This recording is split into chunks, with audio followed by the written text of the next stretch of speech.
welcome back to another video.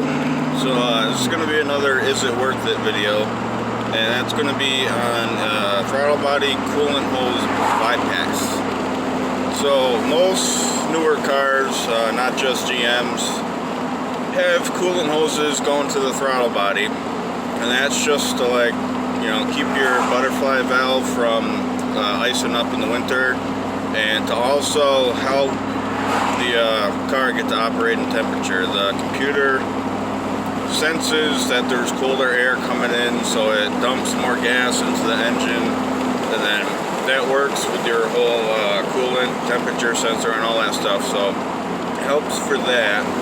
And there's been a debate for a long time on it's sucking hot air into the engine. And obviously, cooler air is more dense, so colder air is, more power. So, I'm going to be taking a little drive right now. I'm going to pull over to my filming spot, I guess it is. I go there just so there's nobody looking over my neck and, nosy neighbors and stuff like that. So, I'm almost there. I'm going to show you guys the wrapping I did of the intake and stuff like that, and then on the way back I'm gonna hook my tuner up, and we're gonna check the power output and the intake air temperatures and see what they are. So it's like 80 degrees out today, but it's more on the cooler side of 80 degrees. It's not really humid, so there's that. And if you think about it, it kind of seems unnecessary to have it. If you start your car in the morning, whether it's hot or cold, and it's been sitting all night, the coolant is cold, and it's going to take several minutes for that to warm up. And by the time the coolant gets hot, your engine itself is hot, so that alone would heat everything up and make it necessary to do all that. And then I think just the air moving through the throttle body alone would be enough to cause friction and heat it up. But so alright, I'm here now. So the rule of thumb is that for every 10 degrees you can get your intake air temperature down by, it's increase in like 1 to 2% horsepower. So that equation is going to depend on your actual horsepower numbers, your setup, all that.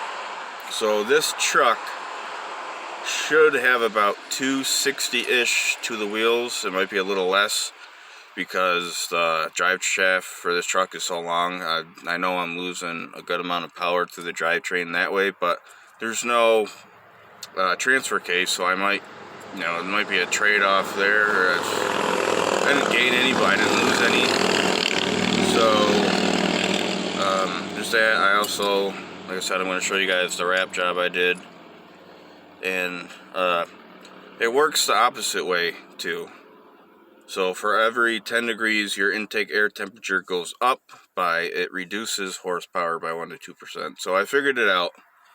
For 260-ish to the wheels, it'd be 1% would be 2.5 horsepower, 2% would be 5 horsepower. So if this is actually worth it to get 5 horsepower out of it for a couple bucks, I'd say it's worth it if you have mods on your car or truck. Anyway, if you have a completely stock vehicle, it might be worth it to you if you want to start modding, and that's the first thing you can do. I'd say do it, but we're gonna test it out and stuff and see first. But before I start, I got these vacuum caps at AutoZone. Those are about 10 bucks, and I got this fit-in that splices. It's supposed to be fuel line, but it works for coolant too, from Advance Auto. So that was like $8, and so we got all that set. So now let me take you guys out to the truck. Alright, so let's see here.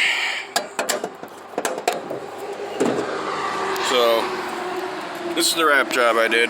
It's some header wrap I had left over. And so I just drove this like 5-10 minutes, and this thing right here is almost complete. It's completely cool to the touch. And this is an aluminum intake, so it's obviously it's going to heat up more than the stock plastic air box. And with this setup of the intake, it don't really help to keep engine temperatures from getting over there. It does this way, which saves it from this coolant expansion tank, but this thing's like absolutely completely cool. And there's also been a debate for a while that this coolant hose is obviously it's resting on here and it's going to heat up the air that's going in there. I think that is true to a point, because right now this coolant hose right here, if I keep hanging on to it, I'm going to obviously burn myself. And this is completely cool. Like, I can hang on to this thing until the whole engine cools down and it's fine. So between this and this layer, this heat from this hose isn't going to get through this layer. So I believe that lowered the intake air temperatures on its own. And then also, without the AC condenser here, this whole grill is all open, so it's got more airflow going to the radiator, so it kind of like dissipates the heat around the engine, so it's not just like hovering in one spot. And then there's more airflow to get around the radiator and stuff like that, so I think that helped. And probably can't see it, but this hose right here goes all the way down to the throttle body, and then there's another one on this side that goes into the steam tube. And should be about 3/8. I've been reading online that the line from this radiator is 3/8, and then it narrows down into a 1/4 inch by there, but I'm not necessarily sure of that, so we're also going to check that too. But I was on a forum that was for like a Camaro or Firebird, so that's going to be an older one. But that's the setup right now. So we're going to take a ride back. I'm going to hook up the tuner, and then we're going to see what the intake air temperature is and the power output. I think it measures the engine torque, so let's get that set up. Alright, so for this we're going to go over to the scan, go to gauges and data log, turn ignition on, and hit OK.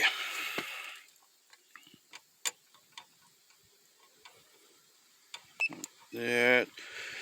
So air intake, you can do fuel trim, pressure, misfire, misc, non-engine, throttle, detail, performance, transmission, and there's a whole bunch of different things. So like engine coolant temp, manifold absolute pressure, engine RPM, spark advance, stuff like that.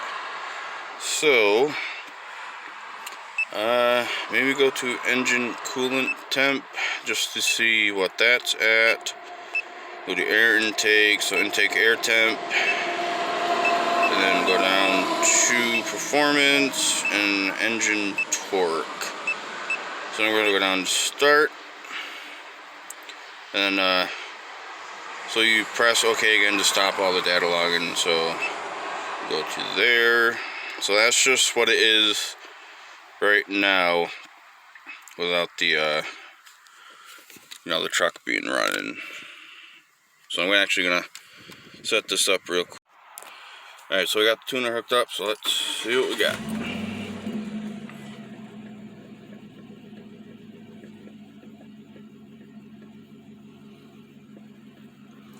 So right now intake air temperature is 93, but that's gonna either go down a little bit or go up. Engine coolant temperature is 179, so it's not up to operating temperature yet, just because I've been sitting there for a little bit. But it should heat up on the way back to my house. So I'm going to go there, and that's where I'm going to do the bypass, and then we're going to take another ride after and see if there's any difference. So intake air temperature went up to 98. So the Coolant temperature is also going up, and I also want to test the engine torque for full throttle.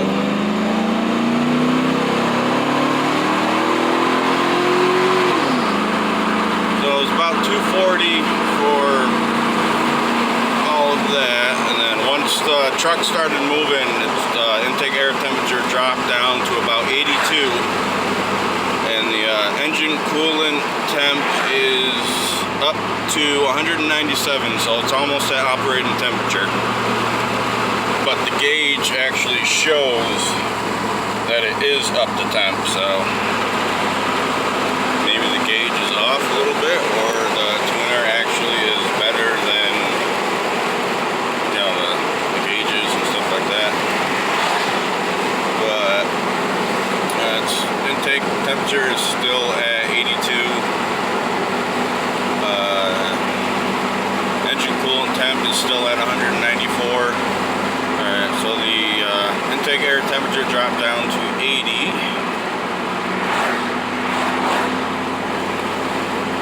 Just obviously because we're moving up, 78, we're moving, so the cooler air kind of just blows past the, and you know, the intake and stuff cools it down. And it might actually depend on how fast you're going too. I'm going 40 miles per hour right now, and back when I took off, you know, there's a car behind me, so I got up to like 60-ish, 70-ish. So just keep that in mind. Obviously, the faster you go, the more air there's going to be pushing back on it, and like I said, without that AC condenser there, there's more airflow on the radiator. So maybe that's why the tuner says 194 and not 210, because that's the operating temperature. So I wonder if, because it's not saying that it's up to temp, if the engine's still dumping fuel in. Maybe it is. Maybe, you know, you shouldn't need a tune for bypassing the coolant, the throttle body hose or anything like that. So intake air temperature is down to 78, and like I said, it's 80-ish degrees, but it's kind of on the cooler side. And the engine torque went up to about 240 foot-pounds at 5,400 RPM, so that's kind of on the weak side, but that says engine torque, so that's from the engine, that's not to the wheels, so that don't seem right to me. I mean, it might be, maybe that's why this thing is so slow, who knows. But I'm gonna catch up with you guys when I get back to the house. I'm literally like a minute away. So it's the next day, and I haven't actually gotten the bypass done yet. But if you are going to do this, it is 1/4 inch, not 3/8. And I tried going to every parts store around me. Nobody had it, so I called O'Reilly's, and they had it. So this was $2, and this was about 10, I think. But my girlfriend's brother works there, so he got it down to about like $7 with his discount. So that was cool. And I actually have this infrared thermometer here too. I'm going to test the actual temperature at the throttle body, because I feel that's going to give us like the best answer if it actually drops temperatures or not. And just a FYI on this, I got this at Harbor Freight. This takes a 9-volt battery, not a AA or AAA, and luckily I had to go take the one out of the smoke detector, so just keep that in mind. So the truck should be at operating temperature. I just got back from getting that, so I'm going to start it up and then see what we got.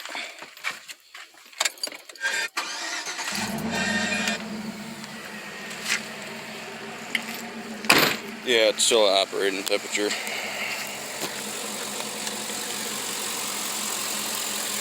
Alright, so this is at Fahrenheit. So it's pointing directly at the throttle body. Is about 120 degrees. It started a little higher, now it's dropping. I'm going to point it down towards where the coolant is actually going through it. Yeah, see, 151, 150, so 152, it's still going up. Right there. So about 155. So I'm going to shut the truck off, let it cool down, and then get the bypass all set up. One word of advice though. You take these coolant lines off, clamp both of them off. The one over here, especially, if you take, just clamp this one off and take it off. The coolant from this line is still gonna keep flowing over here, and it's just gonna keep pouring out. So clamp both of those off. So I got the bypass all done. I don't know if you can see the cap right there, and then the cap on the other side. And the only thing I actually like about this hose right now is that it keeps the other smaller diameter hose away from the belt, so you don't have to worry about that going forward or anything. So I'm just going to start it up right now and check for leaks. These birds, man, keep shitting all over this truck.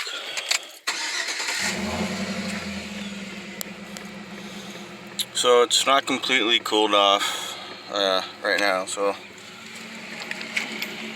go out here and see what we got.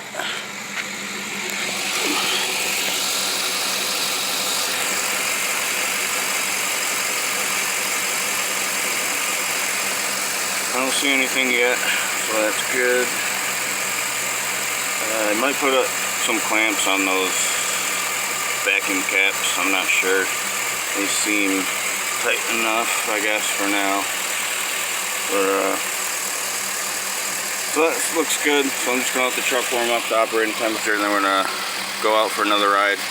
I'm going to use the infrared thermometer when I get back, just so that I know that it's completely warmed up and everything, just to see if it actually makes a difference. I was going to put some heat shield around these smaller hoses. I had some spark plug boot protectors, you know, keep it away from headers, kind of like this wrap. But I got carried away with just trying to get it done, so I forgot. And then hopefully that hose resting on there ain't gonna heat it up any more than what it should be. So I got the tuner all hooked up, so we're gonna go for a little drive. And today it's 80 plus degrees, and it's way more humid out than yesterday. So this should be a good test to see if it actually does anything.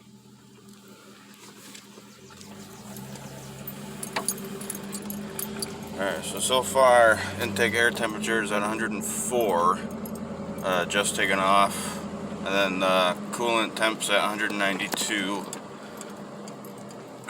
So yesterday it was at 109, there it goes, 194, and intake air temperature is dropping, 98.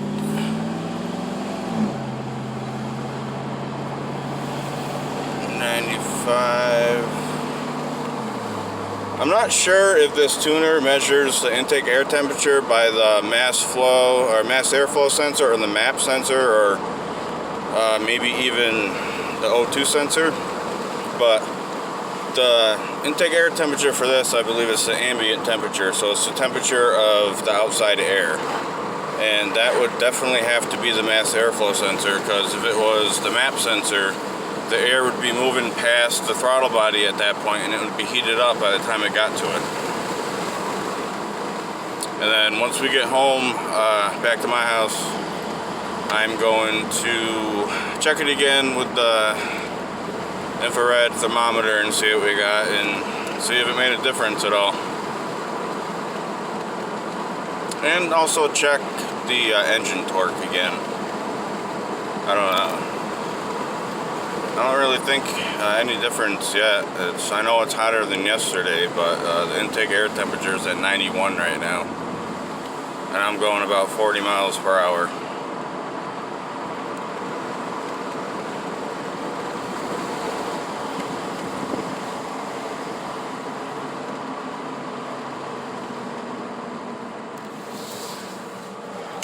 Yeah, so it's still hovering around like 90, 91. And for some reason this thing, it only drops or goes up by two at a time. It's never goes down or up by one. It's always two at a time. See, 87, 86. Oh no, it did drop by one. Go figure. Every time I say something, it tries to turn me into a liar. Thanks a lot, Super Chips.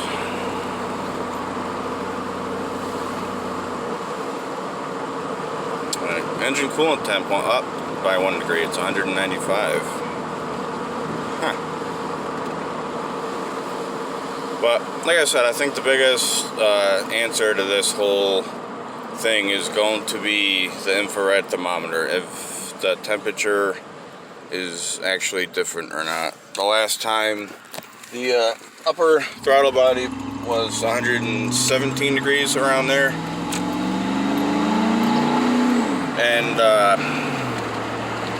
the bottom part where the coolant was actually going through was 155. Alright, so I'm going to finish this ride up real quick. I'll let you know if there's anything. I just don't want to keep holding my phone up and have somebody call the cops or get pulled over. You know how that works, so I'll catch up with you after a little bit. So, just made it back home. The intake air temperature stayed around 80 to 82, and then the coolant temperature, the highest point was like 197, and that dropped back down to 194. So that's what it was yesterday. So let's go check the actual temperature of the throttle body and see if it made a difference.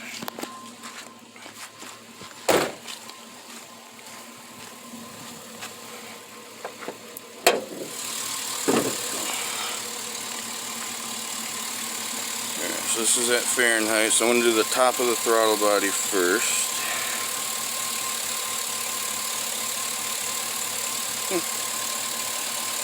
So this truck is completely warmed up. I just got back, and you remember when I aimed it at this point before, it was about 117 to 118.